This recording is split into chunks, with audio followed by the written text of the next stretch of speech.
A very good morning to everyone. आज की इस एडिटोरियल में हम लोग चर्चा करने वाले हैं भारत के राजनीति यानी पॉलिटिक्स के ऊपर। और आज के इस पॉलिटिक्स वाले टॉपिक में बात होगी भारत के वाइस प्रेसिडेंट के नॉमिनेशन को लेकर के।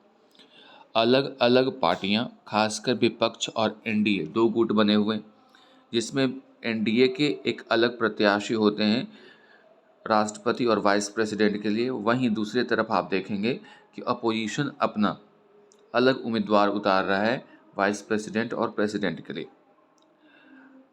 बीजेपी या फिर कह सकते हैं जो एनडीए गठबंधन है उसके तरफ से जगदीप धनखड़ को वाइस प्रेसिडेंट के रूप में नामित किया गया है या फिर उनका नाम प्रस्तावित किया गया। और विपक्ष के द्वारा आलवा यानी एक नाम है जो कि ज़्यादा फेमस नहीं है। जगदीप धनखड़ को आप जानते होंगे क्योंकि ये फ़िलहाल वेस्ट बंगाल के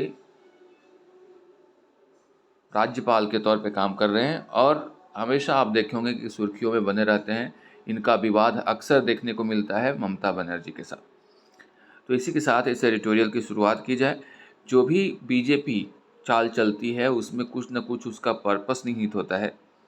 और इस बार जगदीप धनखड़ को वाइस प्रेसिडेंट बना करके किसान को ये रिझाने की कोशिश कर रही है, क्योंकि जगदीप धनखड़ एक किसान के परिवार से आते हैं, एक जाट परिवार से आते हैं और राजस्थान से आते हैं। और राजस्थान में अगले साल चुनाव है। इसको देख करके जगदीप धनखड़ का नाम वाइस प्रेसिडेंट के तौर पर प्रस्तावित करके किसान को खुश, जाटों को खुश और साथ ही वहाँ के राज्य जहाँ पे चुनाव होने हैं वहाँ के लोगों को भी खुश करने का प्रयास हो रहा है। मेनली जो फार्मर्स जो नाराज चल रहे थे उनको टारगेट करने की कोशिश की गई है, उनको अपने पक्ष में लाने की कोशिश की गई है। इसी एडिटोरियल का सारांश समझ सकते हैं या फिर जो भी हो। दिस वन फॉर फार्मर्स, देखिए यहाँ पे लिखा हुआ है। ए वाला जो है एक्शन जो लिया गया वो फार्मर्स के लिया गया। On the nomination of Jagdeep Dhankhar for vice president. इस एडिटोरियल में हम लोग बात करेंगे कि जगदीप धनखड़ की जो नॉमिनेशन हुई है प्रेसिडेंट के तौर पे उसके बारे में। आगे देखें।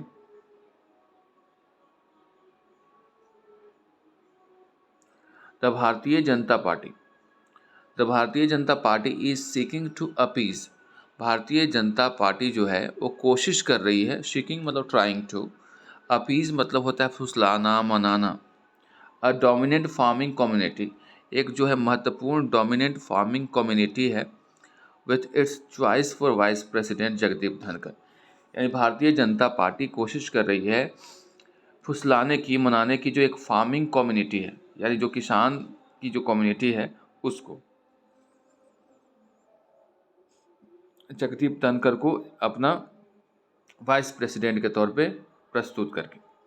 The numbers are clearly stacked in favour of Jagdeep Dhankhar. जो आंकड़े हैं, नंबर्स का मतलब यहाँ पे आंकड़ा है। क्लियरली स्टैक्ड मतलब ये जुड़ा हुआ है। किसके फेवर में है आंकड़ा? जगदीप धनखड़ के फेवर में है आंकड़ा। The national democratic alliance candidate for the office of the vice president. Jagdeep Dhankhar कौन है?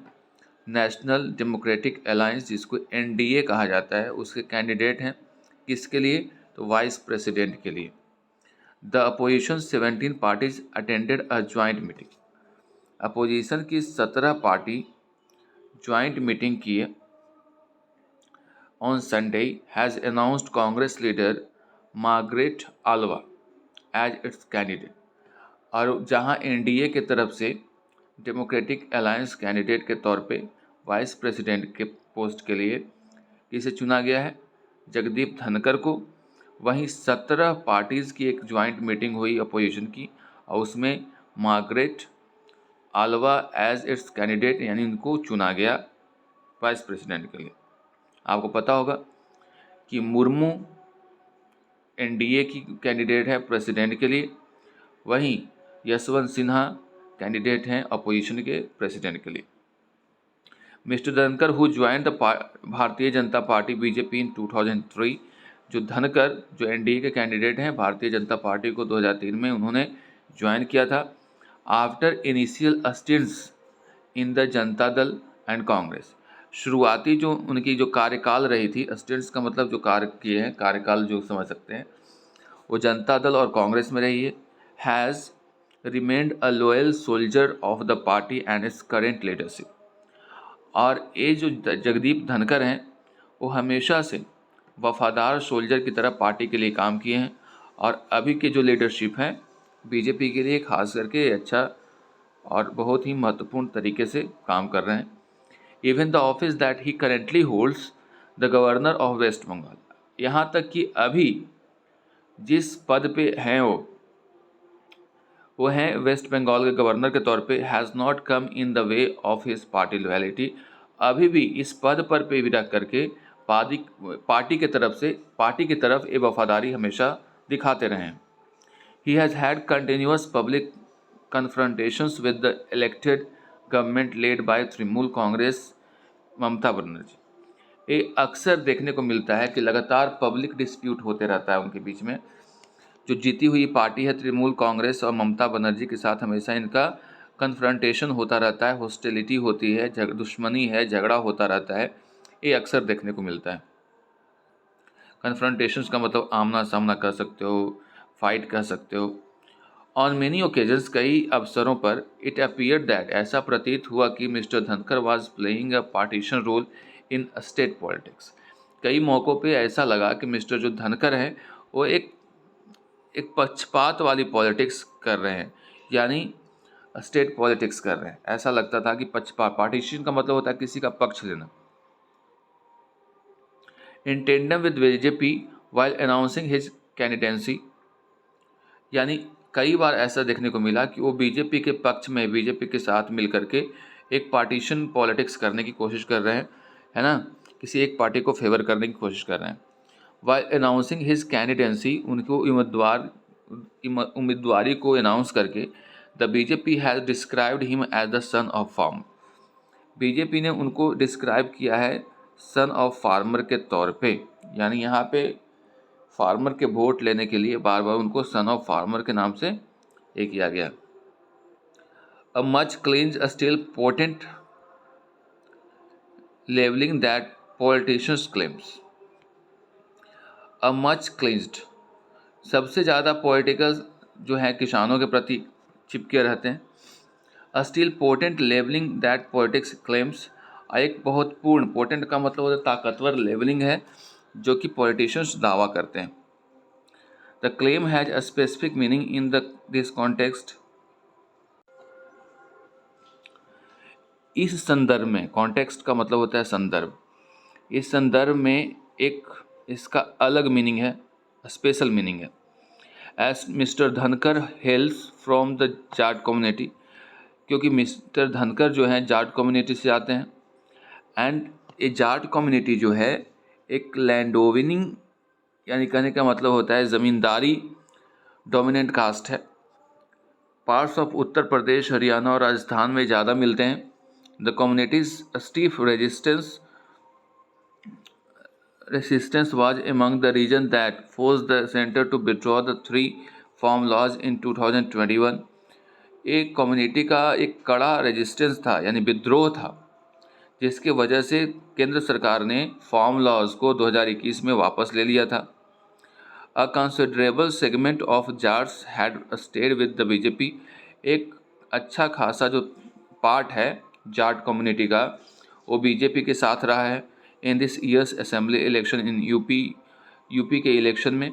And mister Dhankhar's elevation will strengthen the BJP's hold over the community, और मिस्टर धनखड़ का जो एलिवेशन हुआ है, इनकी जो तरक्की हुई है, दैट विल हेल्प, ये मदद करेगा और ताकतवर पकड़ बनाने में बीजेपी की इस कम्युनिटी के ऊपर, particularly in this home state of Rajasthan that goes for was in 2013, खास करके राजस्थान के लिए जहां 2023 में चुनाव होने। फॉर द अपोजिशन के लिए elections to the post of president and vice president would have been an opportunity to advance its policy. Opposition party के लिए इलेक्शन जो है प्रेसिडेंट और वाइस प्रेसिडेंट के पोस्ट के लिए एक मौका होगा कि अपने पॉलिटिक्स को थोड़ा एडवांस करें। ऑन दैट काउंट, उस संदर्भ में it seems to have done a poor job, लेकिन इस संदर्भ में ऐसा प्रतीत होता है कि ये बहुत ही खराब प्रदर्शन कर रहा है। Ms. Alva's entry onto the scene is unlikely to move the needle for opposition politics in any impactful manner. आलवा की जो एंट्री हुई है वाइस प्रेसिडेंट के तौर पे, यहाँ पे वाइस प्रेसिडेंट के कैंडिडेट के तौर पे, इज अनलाइकली, ऐसा नहीं लगता है कि कोई फ़ायदा इनको होने वाला है, कोई इम्पैक्ट इसका पड़ने वाला है. She, like the opposition candidate for president Yashwant Sinha, is a forceful speaker but does not mobilize any political constituency. कहा जा रहा है कि शी मतलब वो आलवा के लिए बात हो रही है, अपोजिशन कैंडिडेट की तरह, opposition president candidate Yashwant Sinha की तरह खाली अच्छा फोर्सफुली बोलते हैं, लेकिन किसी भी पॉलिटिकल कॉन्स्टिट्यूएंसी को यानी पॉलिटिकल एक क्षेत्र को मोबिलाइज नहीं करते हैं, यानी अपने पक्ष में नहीं लाते हैं. शी कम्स फ्रॉम कर्नाटका, वो कर्नाटका से आती हैं. A state that goes to the pole next year, यहाँ भी अगले साल चुनाव होना है. A state that goes to pole next year but there is little that her candidacy will contribute to the Congress in the state or opposition politics in general at the national level. कह रहा है कि वो कर्नाटका से belong करती हैं, लेकिन उनकी उम्मीदवारी जो कर्नाटका से हुई है वो ना के बराबर फ़ायदा पहुंचाएगा कांग्रेस को, और किसी भी तरह के अपोजिशन पार्टीज़ को नेशनल लेवल पे उनके कैंडिडेंसी से कोई फ़ायदा होगा. As it stands, Mr. Dhankar is all set to become the Vice President of the country, who is also the chairperson of the Rajya Sabha.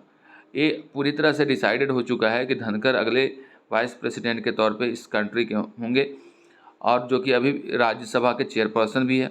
2 offices that require occupants to be unfailingly non partisan. कह रहा कि जो 2 offices हैं उसमें ज़रूरत है कि एक ऐसे ऑक्यूपेंट्स आएँ, यानी उनके जगह पे, जो कि अनफेयरली नॉन पार्टीशन हो, यानी बिना कोई गलती किए हुए, बिना एक किसी को पार्टीशन के तौर पे नहीं देखें. यानी कहने का मतलब ये हुआ, पार्टीशन का मतलब होता है किसी के पक्ष में ना हो, जो कि नॉन पार्टीशन हो. They are expected to adhere to rules and constitution on the one hand. उन लोगों से आशा की जाएगी कि वे क्या करें, रूल्स को माने. अडहर टू रूल्स का मतलब abide by the rules, follow करें रूल्स को, कॉन्स्टिट्यूशन को. And on the other, innovate to ensure a smooth relations between the government and the opposition. और दूसरी बात यह है कि स्मूथ रिलेशनशिप बना करके रखे गवर्नमेंट के साथ और अपोजिशन के साथ. Mister Dhankhar should strive to build better relations between the government and the opposition. Mister Dhankhar को कोशिश करनी चाहिए कि अच्छे संबंध बनाएं गवर्नमेंट और अपोजिशन के साथ. And to uphold the honour of the upper house, ताकि अपर हाउस की जो प्रतिष्ठा है वो बनी रहे. There is a transition that he might struggle to effect. ये बदलाव है, हो सकता है कि उनको थोड़ा सा स्ट्रगल करना पड़े. Given the temperament has displayed so far, ये ध्यान में रखते हुए कि जो टेम्परामेंट उन्होंने अभी तक दिखाई है.